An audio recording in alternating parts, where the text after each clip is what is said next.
Hello everyone, Tech1421 here. Welcome back to another episode of Mega Moveset. Today, we're going to be covering a really awesome Pokemon, and that is Mega Aerodactyl. Mega Aerodactyl has always been a really cool Pokemon. I've always been kind of fascinated by Aerodactyl. It has a really cool typing and rock flying, kind of unique, as well as it's one of those, original Generation 1 Pokemon that I grew up with. And when I saw it in the anime, where Ash was like caught in the cave and stuff, and they found all those fossil Pokemon, it was always just kind of cool. So I like Aerodactyl, and it always had some also really cool like trading card game cards and stuff like that from the base fossil sets and all that. So I like Aerodactyl, and it got a really cool Mega Evolution, and I'm kind of glad it got a Mega Evolution because it's something that is a really cool Pokemon. So now let's go ahead and get on with the moveset. First, we'll go ahead and look at Aerodactyl. Now, Aerodactyl basically got 100 boosts to all of its stats combined. The biggest one, I think, is probably the speed. Now, in the UU tier, which is where Aerodactyl is, the highest speed as far as Pokemon go is Aerodactyl and Crobat, both at 130. Things that are close by are like Alakazam and like Uvern and stuff like that are around 120 or so. But for the most part, Aerodactyl and Crobat were the biggest threats as far as speed goes. So if you had a Scarfed, fully invested Aerodactyl or Crobat, you can outspeed anything, and that was kind of the goal on a lot of teams. They normally had some Pokemon like Crobat or Aerodactyl as their Scarfers. So now, unfortunately, you can't use Mega Aerodactyl as a Scarfer, but to kind of make up for that just a little bit, it got a boost of 20 in its speed attack, which is in speed stat, which is really nice.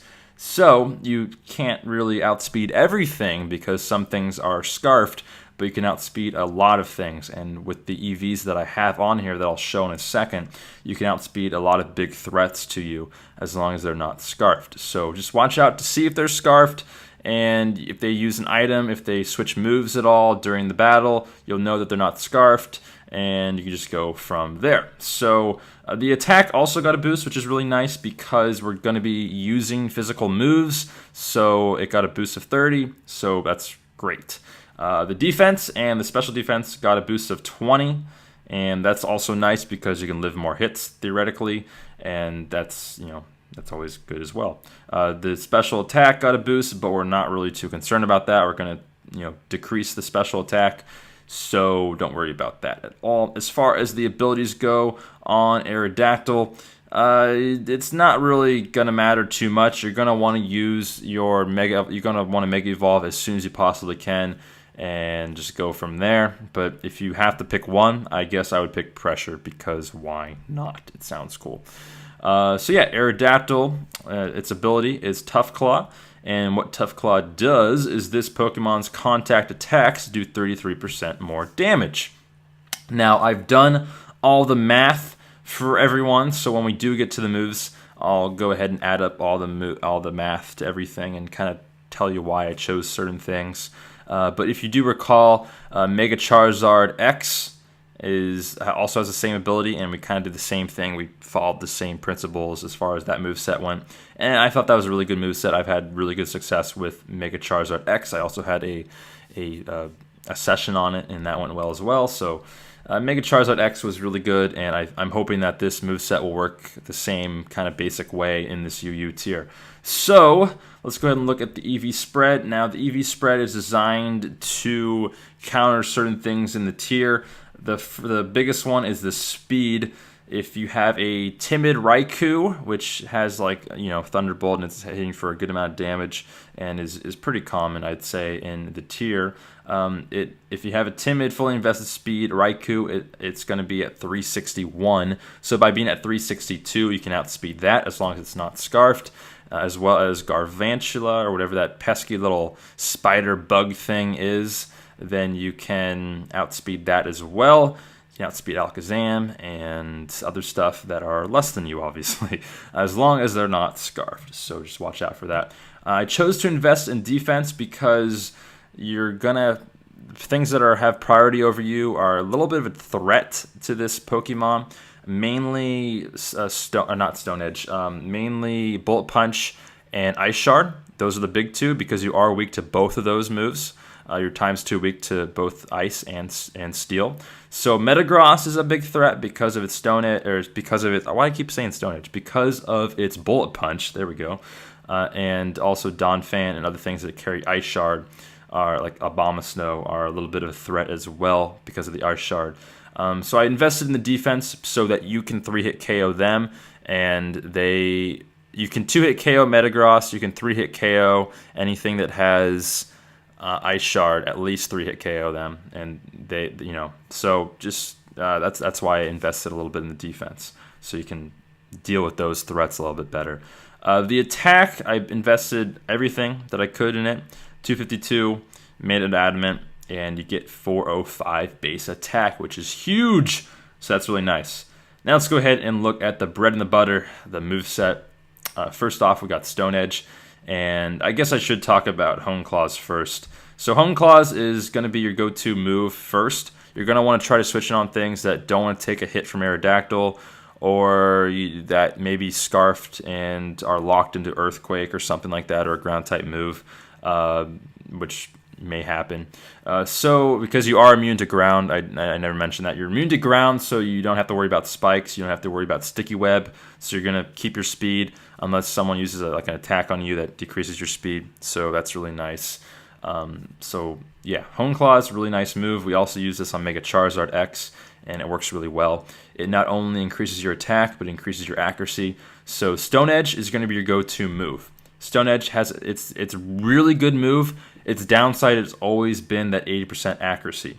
With the Hone Claws, you're going to be hitting for 100% accuracy. So that's really nice. It also has a high crit hit chance, so that is great. Earthquake, really simple. I love using Earthquake. Hits your electric types that you're weak against for a good amount of damage. Also hurts like ground types, and anything else hits for pretty neutral damage unless they have Levitate or they're flying or whatever. So watch out for that. But if they're flying or have Levitate, chances are your Stone Edge is going to hit him for a good amount of damage anyways, so you don't have to worry about that. Now, Fly is kind of an interesting one that I threw in there, and I have it here for two big reasons. The first one, you might not be able to see right away, but that is Sucker Punch is carried by a lot of things in the tier for priority reasons. And if you use Fly, they actually are going to be able, they're going to miss both their Sucker Punches because it's just the way it works out. You fly, you don't attack them right away, and then if they use Sucker Punch again, then you don't drop down on them right away. So you're in the air, so they can't Sucker Punch you. So Fly, both times they're going to miss their Sucker Punch if they choose to use it, and if they are scarfed and they the second time around they're not going to hit you. So Fly is really nice in that regard. Now you'll see why it's good in the second way. When I talk about how the raises go, the Tough Claws, the Stab, and the Hone Claws, all those raises. And I have it on a piece of paper here because it gets a little crazy, and I did all the math for everyone, so hopefully you can stick in there, and if I mess up on a little thing, maybe you correct me if I'm wrong. But basically, we're going to be looking at both Aerial Ace and Fly. So why not use Aerial Ace? Why use Fly? Now, I talked about the first reason. Here's like the mathematical reason as far as attack goes. Fly has a base attack of 90. Aerial Ace has a base attack of 60. The Stab is going to put Fly at a base attack at 135. It's going to put Aerial Ace at 90. The Tough Claws, which is your ability, is going to put Fly at 164 base attack, and it's going to put Aerial Ace at 100. So you see, it's getting, the gap is getting wider as we go on.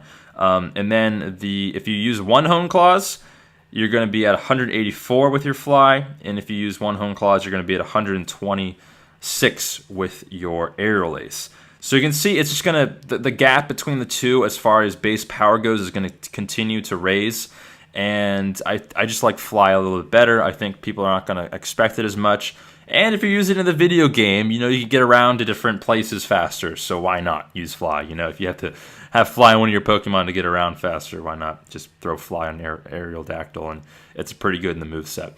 So yeah, Stone Edge, as I said, high crit hit ratio and 100 base power. It's hitting for Stab, but it has an 80% accuracy. Thanks to Hone Claws, it's going to have 100% accuracy, and the base 100 power with the Stab is 150 base power. With your Tough Claws, without any invested attack or anything. 183 base attack on your Stone Edge before the Hone Claws. With the Hone Claws, with just one Hone Claws, it's hitting for 216 base attack, which is crazy, and has a high crit hit ratio. So there's nothing really going to want to take a Stone Edge from Aerodactyl, from Mega Aerodactyl, that's for sure. So that's basically everything in a nutshell. I do want to talk about Earthquake and some other moves that you might want to use as well as Earthquake if you want to switch it out. Earthquake has 100 base power. Now it doesn't hit for stab, which is unfortunate. And then the Tough Claws is going to put it at 133 base power, which is really nice. And then if you use one Hone Claws, which you're probably going to use, it's hitting for 166 base power, which is nice. Now, if you continue to use Hone Claws, it's going to raise by 33 base attack. So at 2, it's 199, and then it just goes up from there. Now, another very, very viable move that I tested out is also, if I can find it, is Iron Tail. Iron Tail also has 100 base attack, has 75% accuracy, which is really unfortunate, but thanks to the Hone Claws, it's going to hit for 100% accuracy. So it has the same base attacks as Earthquake, hitting for 100, 133, 166, and so on and so forth. But what's nice about it is that it has a 30% chance to lower the target's defense by 1. So you might want to, try that out a little bit. I do think Fly, Earthquake, and Stone Edge are going to be your go-to attacks. You can also use any fire moves if you want to, or Dragon Claw. But I think this is probably your best bet. And I think I covered everything to the best of my ability. Definitely go for the Hone Claws if you can, turn 1. And if you get set up, then it's really tough to stop Aerodactyl. Watch out for the priority moves. Fly is going to be really nice for Sucker Punch. They're not going to really see that coming too much. Where you're going to want to be careful with Fly is if things switch out on you that second turn, and they have something else in there that may be hard to deal with. But I think this is a really solid moveset. I've tested it out a little bit. It works really nice. It normally takes out 2 to 3 Pokemon if it gets set up, and sometimes can sweep. So watch out for Mega Aerodactyl, ladies and gentlemen. It's really nice. I think this moveset's pretty good. If you want to leave it a like, that'd be greatly appreciated. Let me know what you think about the moveset in the comments down below, as well as what you think about Mega Aerodactyl. And I'll see everyone in the next one. Peace.